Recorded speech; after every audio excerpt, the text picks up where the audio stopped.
What's up, guys? It's Jay, MorninAfterKill, and I'm back here with some more Tales from the Borderlands news and information. It's been quite some time since I've made a video on Tales from the Borderlands, and quite a bit of information has come out on the game since the last time I've talked about it in a video. So, first off, to those of you guys out there that don't know what Tales from the Borderlands is, Tales from the Borderlands is simply, it's an action storybook adventure. It's a collaboration between Gearbox Studios and Telltale Games. And if you're not familiar with who Telltale Games are, they are the studio responsible for The Walking Dead and most recently, The Wolf Among Us. Now, I have to say The Wolf Among Us inside there because if I said The Walking Dead, some of you guys might have thought I was talking about the really shitty first-person shooter that came out, Walking Dead Survival Instinct. Yeah. No.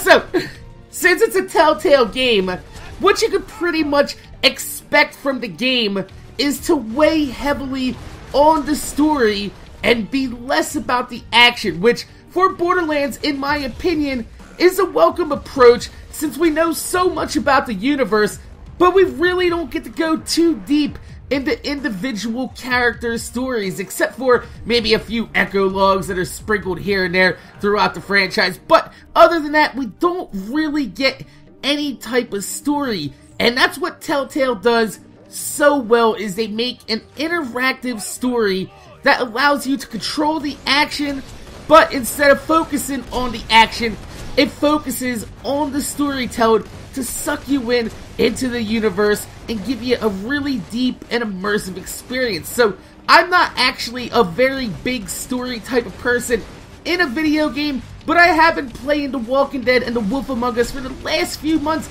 and I gotta say, they pulled me in and gripped me and kept my attention. And for somebody that's not really all about the story and just want to get in there with some action, it's actually a very big feat that Telltale has pulled off by pulling me in with the story that's so gripping. Makes me just want to play some more and more and more. And then when you finally get there at the end and you're like, damn, I need a new episode. And you look and you're like, oh yeah, look, they release a new episode every month or two. That's kind of awesome. So, what we learn from E3 is that this game takes place after Borderlands 2. So, those of you guys out there that are itching for some Borderlands 3 and you're wanting to see how the Borderlands franchise progresses, instead of playing the Borderlands pre-sequel, go back and already play the story that we already know the fucking ending to, this is your chance to go ahead and push on inside the Borderlands franchise and see exactly what happens after Borderlands 2, since we have learned that in Tales from the Borderlands, everything that happens is considered 100% canon to the series and will be reflected upon and referenced in future Borderlands titles. So we are actually looking at official Borderlands stories past Borderlands 2, which, to get some of that content before Borderlands 3 actually does come out, you gotta be pretty psyched about that if you're a Borderlands player. So, we also know that inside this game, there will be 2 playable characters.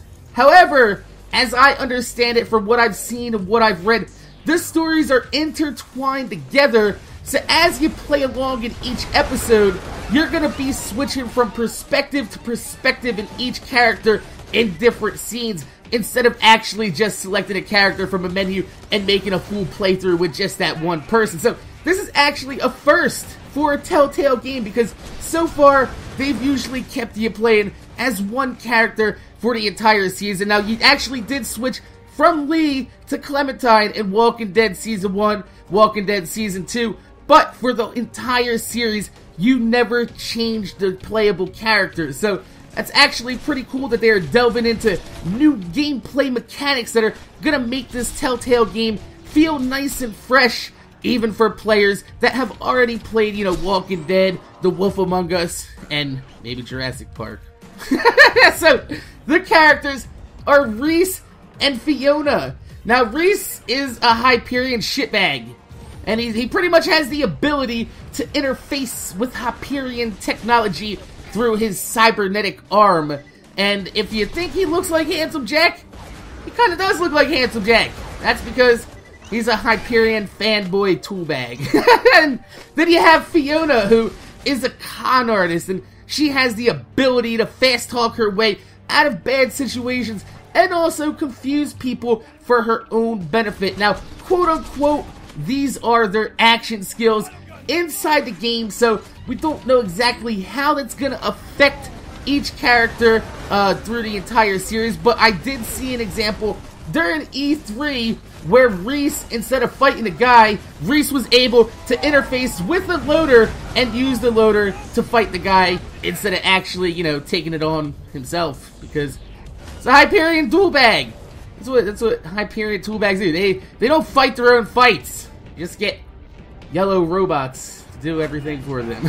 So Telltale is actually working close with Gearbox to use the technology from the Loot the World mobile app to allow the loot that you get given in the game to be exclusive loot to use in future Borderlands games, which is pretty much the same way that Telltale allowed you to win Borderlands 2 heads and skins in their Poker Night style game that featured Claptrap, fucking, I don't even know, GLaDOS was in it, and a bunch of other assholes from series I've never fucking heard of.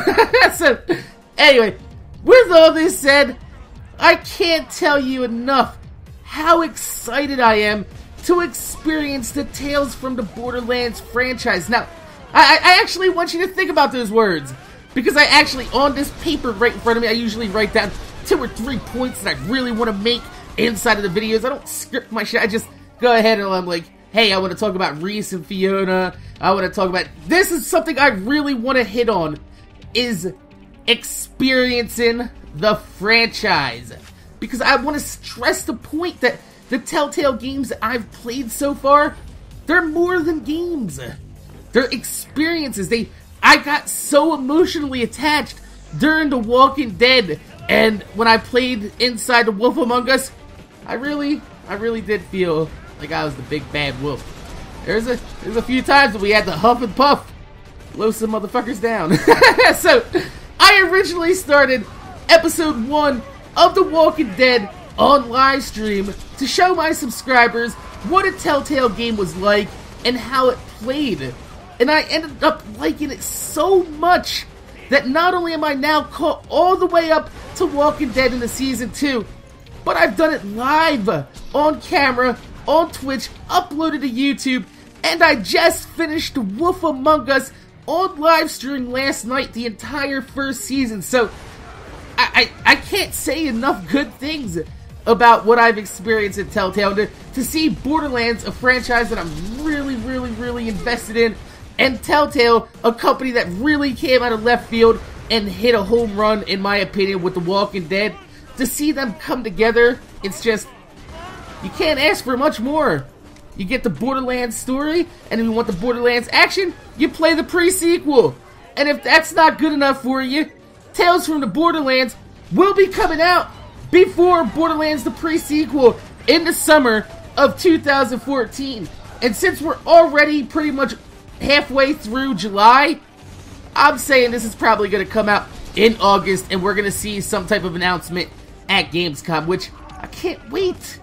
Especially for the fact that after playing through The Walking Dead and The Wolf Among Us and seeing how much gore and adult-themed situation, that's a little bit of a stretch. Knowing how fucked up and dark and gory that Telltale is willing to make their stories, I can't wait to see not only the proper amount of gore being brought back to the Borderlands franchise, but also to see a little bit of that sadistic Borderlands style comedy injected into that same insane amount of gore that Telltale is known to bring in for the table in The Walking Dead. And that right there makes me excited. So, my name is Jay, MorninAfterKill. I want to thank you guys for watching. Make sure you guys rate, comment, subscribe. If you could, leave a thumbs up on this video. I'd highly appreciate it because it gives me motivation to make more videos for you motherfuckers that watch my motherfucking videos.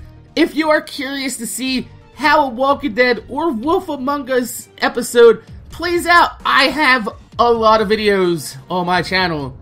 Go check them out. Just don't judge me when I'm the big bad wolf. We make some big bad decisions. So, like I said, my name's Jay. MorninAfterKill. Thanks for watching. I'm gonna see you guys. I rip people's arms off as a wolf! Alright? I'm sorry! Don't look at me like that, motherfucker! I'll rip your arm off too! See you guys later.